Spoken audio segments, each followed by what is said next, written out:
Ron, it's a pleasure to welcome you. It's great to meet an IIT alumnus. I have been engaged with the IIT alumni for a long time, Silicon Valley here in Chicago. Learned about your involvement with the IIT Bombay's philanthropic initiative. So if you can share some light about your role and the organization's role. Thank you very much for asking me to talk a little bit about myself and IIT Bombay. I am a graduate of IIT Bombay, graduated in 1970 in chemical engineering, and like most of the people in my class, I came here as a graduate student. After having retired and sold my last manufacturing company in plastics that I had about 4.5, 5 years ago, I've been heavily involved in all kinds of non-profit work, and one of them is I'm currently the president of the IIT Bombay Heritage Foundation, which is our alumni body representing all alumni from IIT Bombay in this country. We have about close to 10,000 alumni, and many of them are very active.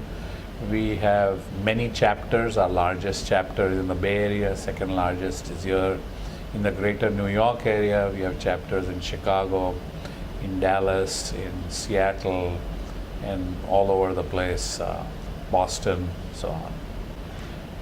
The other initiative which is very interesting, especially in today's context, because we are at the Fintech Festival by the Andhra Pradesh government, is your association with your friend who is associated with helping evolve this beautiful campus called SRM University out of the new capital, Amravati in Andhra Pradesh. It's kind of an interesting episode. About 5 years ago, when I used to be the president of our IIT Bombay Greater New York chapter that time, we developed a relationship with a very prestigious small university here in New York called Cooper Union for the Advancement of Arts and Science, which only had 3 different departments. One was the engineering school, one was the architectural school, and the third one was fine arts. And the president of Cooper Union, which is actually a very tough university to get into because it's almost as tough as to get into MIT or Stanford, was a gentleman by the name of Jamshed Bharucha. Jamshed was, previous to coming to Cooper Union as its president, was the provost at Tufts University, and before that he was the dean of the School of Arts and Sciences at Dartmouth. And we struck up a good friendship, and with his interest in international education, since he was originally born in Bombay and spent his first 15, 16 years in Bombay, we had a student exchange program between IIT Bombay and Cooper Union.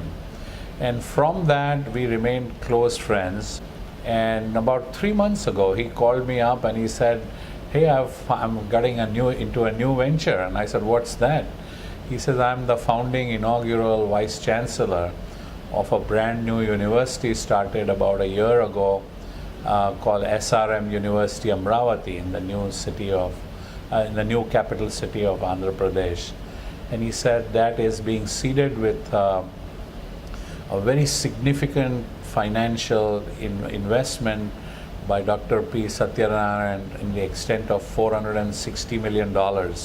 And they are building a truly world-class campus with world-class facilities, and with Jamshed's contacts, they are bringing in a whole bunch of foreign professors and developing into a full-blown, with a core of liberal arts, into all kinds of faculties, engineering and elsewhere, into a world-class university. And they have a sincere hope that one day it will become as good as what Indian School of Business in Hyderabad has become over the last 15 years, starting from scratch. So the key is to build a superb infrastructure, which unfortunately the IITs no longer have, because the infrastructure maintenance has not been kept up at IITs like it should be. And SRM intends to correct all those things. Plus they want to bring in top faculty, which will attract students. And I think the time has come now in India for high-class private universities, because the government cannot do it all. So that's what he's doing now, and he's moved back to India on a full-time basis. So. Another question that I want to ask you, since you're an IIT alumnus and also been here for such a long time, and you've seen the university systems here, what is it that we really have to focus on? Because every time we ask the different governments that keep coming, and we keep emphasizing the same thing, because IITs have done a fabulous job in making a great name through its students in US and around the world. Where do you think we lack, and what is it that needs to be done to make sure that we don't fall behind? The first thing I would say, and I know it sounds peripheral, but the infrastructure at the IITs is atrocious, and I will stay with IIT Bombay because that's what I'm most familiar with. They have not maintained the infrastructure that a good world-class university would do. We have buildings and laboratories that are not maintained well. They might have all the right equipment, but the maintenance is lacking. The second thing is they still haven't developed, in my opinion, the extent of world-class research, which only comes from a long investment in money, technology, passion, enthusiasm. Still, very few people who graduate from IITs, and if they want to do higher studies, get a PhD, if they are really good, they normally don't stay at IITs, they come to the US or elsewhere. And I think that is slowly changing now. When I had graduated from IIT in 1970, IIT Bombay used to graduate maybe 4 PhDs they used to award a year. Now they award almost 250 PhDs a year.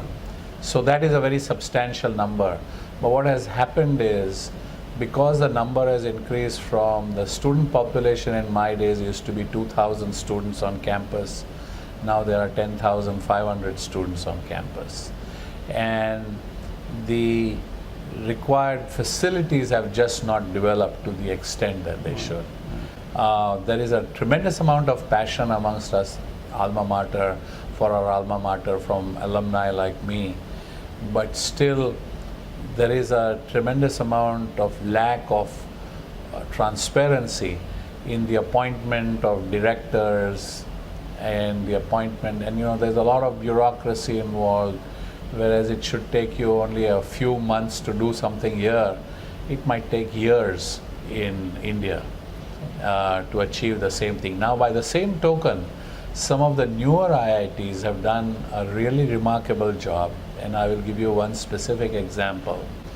A new IIT, only 10 years in existence, at IIT Gandhinagar in the capital city of Gujarat, in Gandhinagar, has done a terrific job. They built a brand new campus which came in under budget and ahead of schedule, because it is run by a dynamic director called Sudhir Jain, who in my opinion happens to be probably the best director in the IIT system.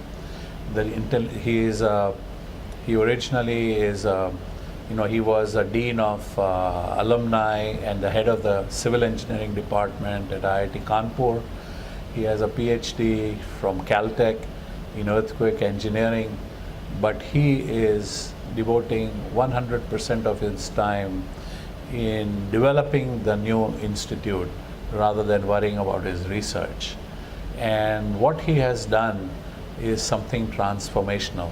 I'm totally in love with IIT Gandhinagar. Not only its infrastructure, but also in some of their unique programs like the foundation program, where they deeply immerse an entering freshman, a fresh student, for 5 weeks of nothing to do with physics, chemistry, math, but basically immersing them in things like sociology, philosophy, Indian culture, and so on. They have unique programs for a summer internship. They also have an extremely large number of their students go out to foreign countries for an internship program. This is not followed at the older IITs. Even IIT Hyderabad, I'm told, has been doing a really good job.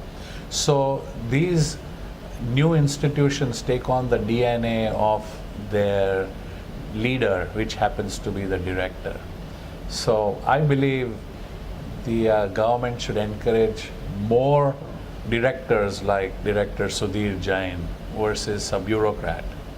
Great, great. No, that's very, very important lesson to learn, and I'm sure that model will be replicated. At SRM, Yeah. Amravati is supposed to be one of those kind of things where they're going to institute the best practices in leading universities here in the US and adapt them to Indian conditions. Right.